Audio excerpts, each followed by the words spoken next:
Thanksgiving at the Thompson household was always a grand affair. Every year, the entire family gathered at the sprawling countryside estate owned by Evelyn, the family matriarch. This Thanksgiving was particularly special because Evelyn had announced it would be her last as the host. At 85, she was ready to pass on the torch. The estate, surrounded by dense woods, was beautiful but isolated.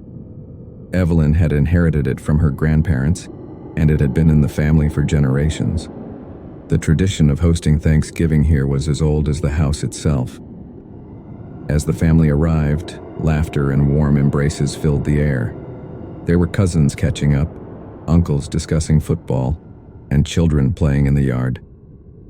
The smell of turkey and pumpkin pie wafted through the house, adding to the festive atmosphere. Evelyn, despite her age, was bustling around the kitchen with her daughter Margaret, ensuring everything was perfect. She was a perfectionist when it came to Thanksgiving. The table was set with fine china, silverware gleamed, and an antique candelabra took center stage. As night fell, the family gathered around the table. Evelyn raised her glass for a toast. "To family," she said, her voice firm yet affectionate. "May we always cherish these moments."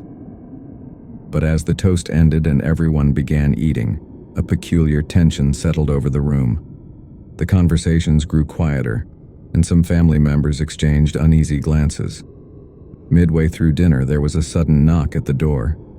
It was unusual, given the house's remote location. Evelyn looked startled but composed herself quickly.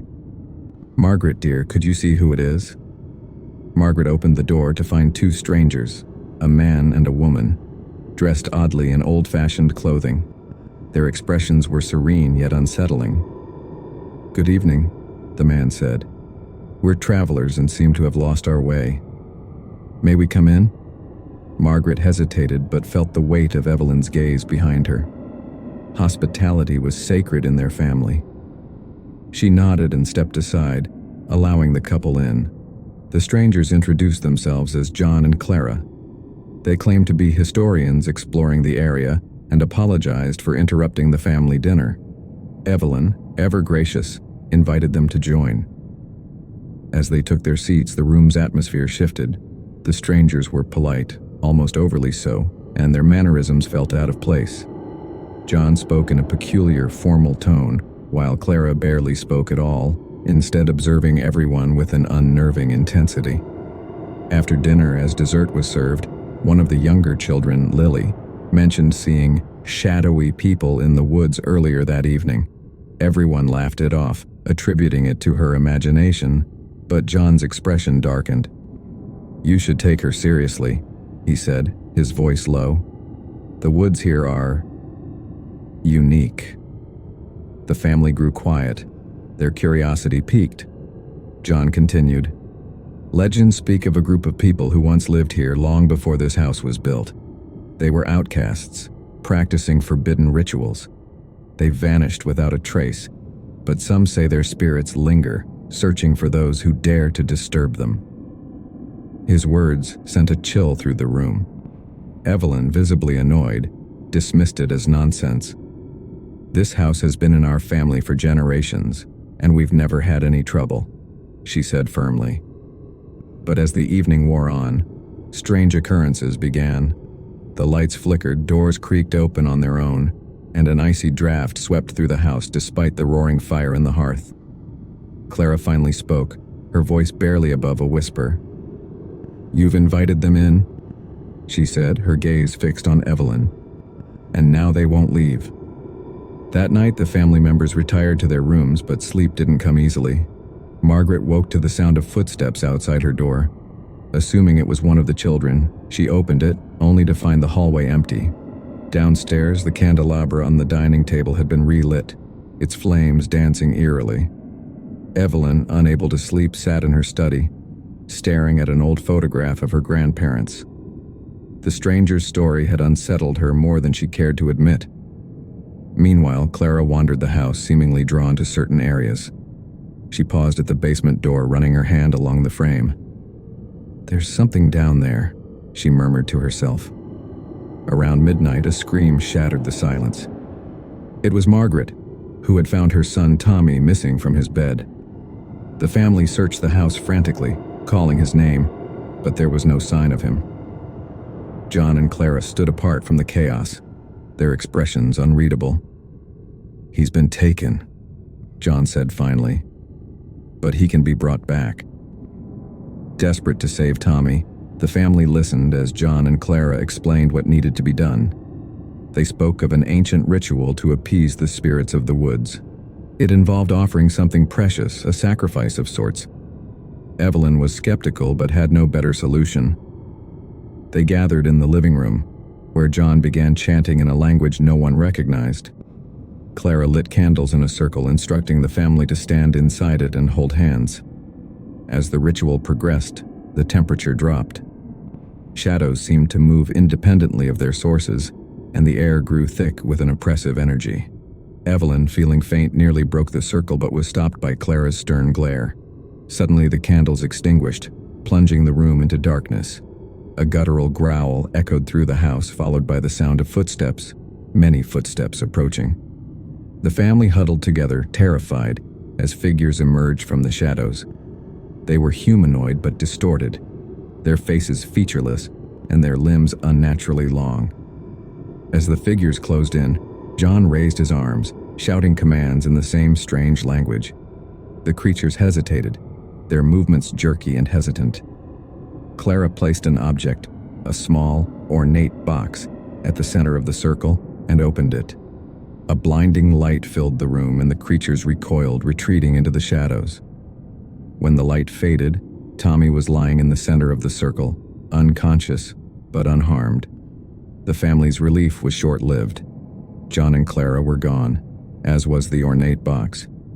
The house, once warm and inviting, now felt cold and alien. Evelyn, overcome with guilt, decided this would indeed be the last Thanksgiving in the house. The family left the next morning, vowing never to return. Years later, the house was abandoned, left to the encroaching woods. Locals whispered about strange lights and sounds coming from the property, but no one dared investigate.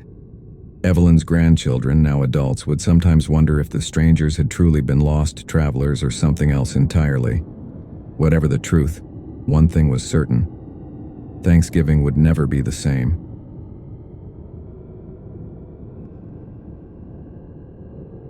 The McAllister family's Thanksgiving tradition was simple yet heartwarming. Every year they hosted a reunion for both immediate and extended family in their modest home in the outskirts of Springfield. The house wasn't large, but it overflowed with laughter, the aroma of roasted turkey, and the cheerful chaos of children running around. This year, however, was different. The family had grown distant over the years, arguments and misunderstandings driving wedges between once close relatives. Still, Mary McAllister, the matriarch, was determined to bring everyone together again. "Thanksgiving is about family," she often said, her voice firm and unwavering. "No matter the differences, we owe it to each other to sit down and be grateful." The morning of Thanksgiving, Mary woke early, as she always did, to prepare the meal. The kitchen buzzed with activity, pots and pans clattering, the oven humming, and Mary humming an old tune. Her son James and his wife Lisa arrived early to help, their 3-year-old daughter Abby trailing behind them. By mid-afternoon, the house was lively with guests. Cousins exchanged stories, siblings playfully teased each other, and even the more reserved relatives found themselves smiling. It seemed for a brief moment that Mary's determination had worked. But as the sun dipped below the horizon and the golden light of evening filled the room, there was a knock at the door. It wasn't unusual for latecomers to arrive, but something about this knock was different. It was slow, deliberate, almost hesitant. James opened the door to find a man standing there, his clothes worn and his face gaunt. He carried a small duffel bag and smiled faintly. "Hello," he said, his voice soft and raspy. "I'm sorry to intrude, but I'm a friend of the family. My name is Edward. May I join you?" James hesitated, looking over his shoulder at Mary, who was watching from the kitchen. Mary frowned, her brow furrowing in confusion. She didn't recognize the man but felt a strange familiarity in his face. After a brief pause, she nodded. Edward stepped inside, his presence instantly altering the atmosphere. He was polite and soft-spoken, but his demeanor was unsettling. His eyes lingered too long on people, and his smile never quite reached them. The family welcomed him, albeit warily, and Mary set another place at the table. "You say you're a friend of the family," she said as they sat down. "Who exactly do you know here?" Edward chuckled lightly, avoiding her gaze. "Oh, I've known the McAllisters for years. It's been a while though, so I'm sure you wouldn't remember me." His vague response only deepened the unease, but Mary didn't press further. She wanted the evening to remain pleasant. As dinner progressed, Edward shared stories that seemed oddly specific yet impossible to verify. He spoke of events from decades ago, recounting them as if he had been there. Some of the older relatives nodded along, their memories foggy enough to make his tales seem plausible. But as Edward spoke, Abby grew restless. She whispered to her mother, Lisa, about the shadows moving in the corners of the room. Lisa dismissed it as childish imagination, but the hairs on the back of her neck stood up. After dinner, the family gathered in the living room for coffee and desserts. Edward sat quietly in the corner, his eyes scanning the room as if taking inventory. Mary approached him with a cup of coffee, her curiosity outweighing her discomfort. "Edward," she began, sitting across from him, "I can't shake the feeling that I should know you. Can you remind me again how we're connected?" Edward sipped his coffee, his gaze fixed on the cup. "You wouldn't remember," he said finally, his tone laced with melancholy. "It's not your fault. Memories fade and time changes everything." Before Mary could respond, a loud crash came from the kitchen. Everyone rushed to find that a stack of plates had fallen, shattering on the floor. No one had been near the counter, and there was no explanation for how it had happened. The incident rattled the family, but they laughed it off, attributing it to a draft or an uneven surface.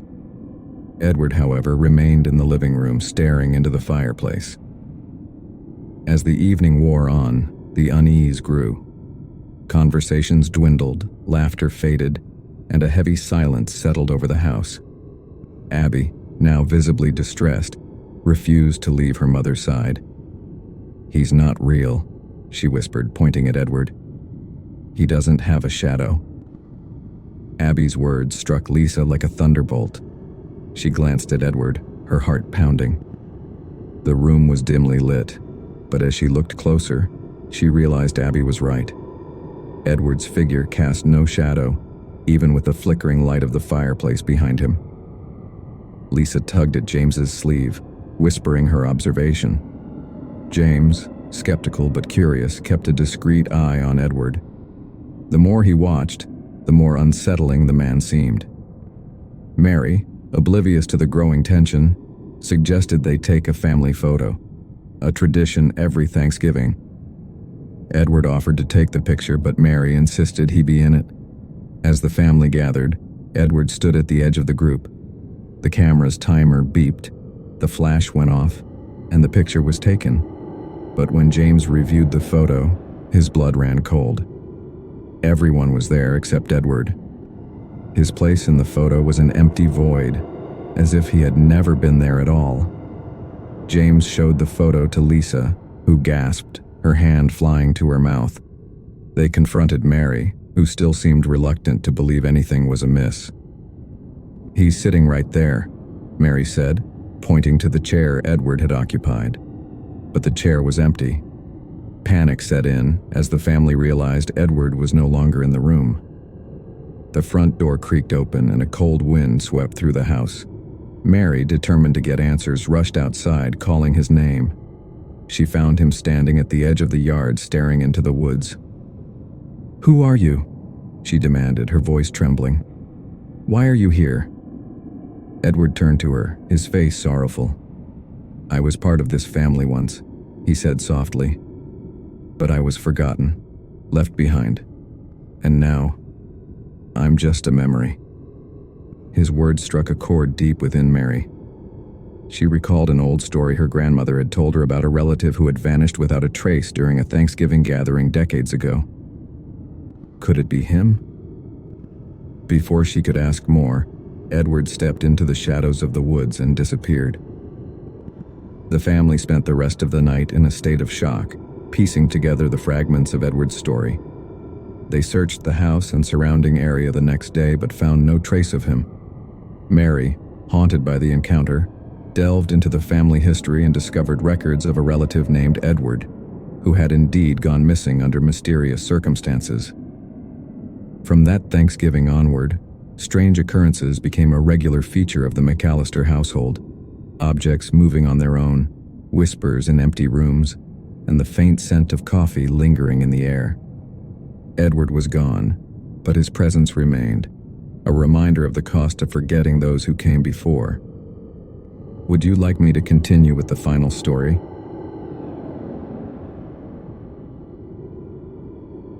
The Patterson family was known for their extravagant Thanksgiving dinners.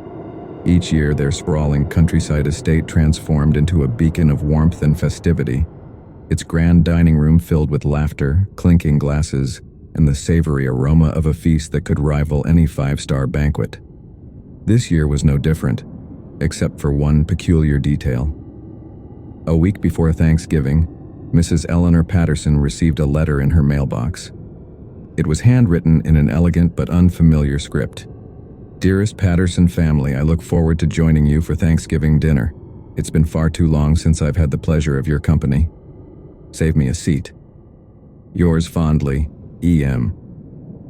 Eleanor turned the note over, puzzled. There was no return address, and no one in the family could recall knowing anyone with those initials. She dismissed it as a harmless prank, perhaps one of the neighbors playing a joke. When Thanksgiving Day arrived, the house came alive with activity. Guests streamed in, their arms laden with pies and bottles of wine. The dining table glittered with fine china, crystal glasses, and a golden centerpiece of autumn leaves and candles. Eleanor's husband, Richard, carved the turkey while their two daughters, Clara and Emily, helped set the final touches. As the evening began, Eleanor nearly forgot about the strange letter, until the doorbell rang. The chime echoed through the grand hall, drawing curious glances from the gathered guests. Eleanor opened the door to find a man standing on the porch. He was tall and lean, dressed impeccably in a black suit that looked dated but pristine, as if he had stepped out of a portrait from another century.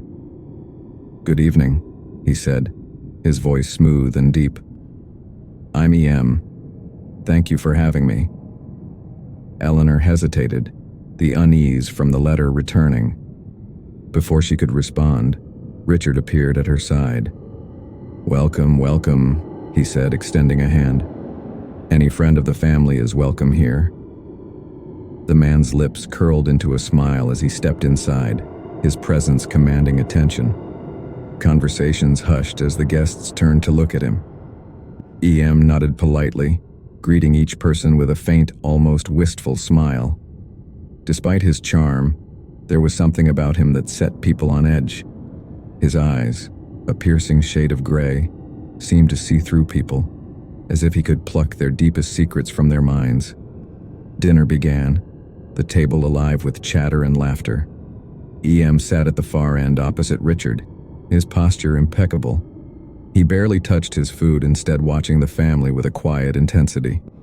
"So, E.M., Richard began, attempting to break the tension, "how exactly do you know us?" E.M. chuckled softly. "Oh, we go way back. Let's just say I've been connected to your family for generations." The cryptic answer unsettled the room, but no one pressed further. As the evening wore on, strange things began to happen. The chandelier above the table flickered, its light dimming inexplicably. A cold draft swept through the room despite the roaring fireplace. Clara, the youngest daughter, shivered. "Mom, it's freezing. Did someone leave a window open?" E.M. smiled faintly. "Sometimes the past has a way of creeping in when you least expect it." His words sent a chill down Eleanor's spine. but she forced a smile and carried on, determined to keep the evening pleasant. After dinner, the guests moved to the parlor for dessert and coffee. E.M. lingered behind, his gaze fixed on a portrait above the fireplace, a painting of Richard's great-grandfather, Edward Patterson, who had built the estate over a century ago. "An impressive man," E.M. said when Eleanor approached him. "His legacy still echoes through these walls." "You seem to know quite a bit about our family," Eleanor replied cautiously. E.M. turned to her, his expression unreadable. "More than you might imagine." As the evening progressed, the sense of unease deepened. Guests reported hearing whispers in empty rooms, and one claimed to see a shadow dart across the hallway, though no one was there. Eleanor decided to confront E.M. privately. She found him in the library, standing by a bookshelf and thumbing through an old journal. "Who are you?" she demanded, her voice trembling. "Why are you really here?" E.M. closed the journal, turning to face her. "I'm here because it's time. Your family owes a debt, a promise made long ago, forgotten but never erased." Eleanor felt her knees weaken. What kind of promise?" E.M. gestured for her to sit, his tone turning almost sympathetic. "Many years ago, your great-grandfather struck a bargain, a way to ensure the Patterson legacy would endure no matter the cost.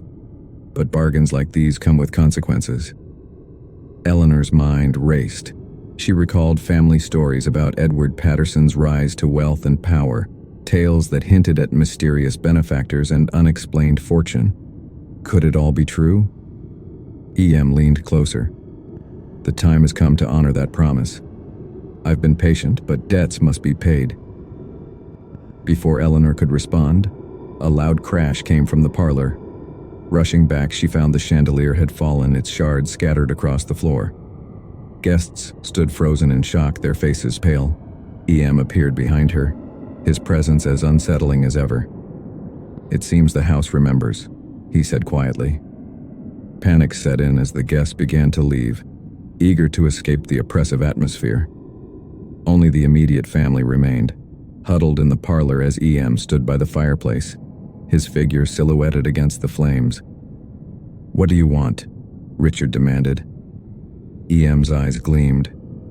Only what was promised, a life for a legacy.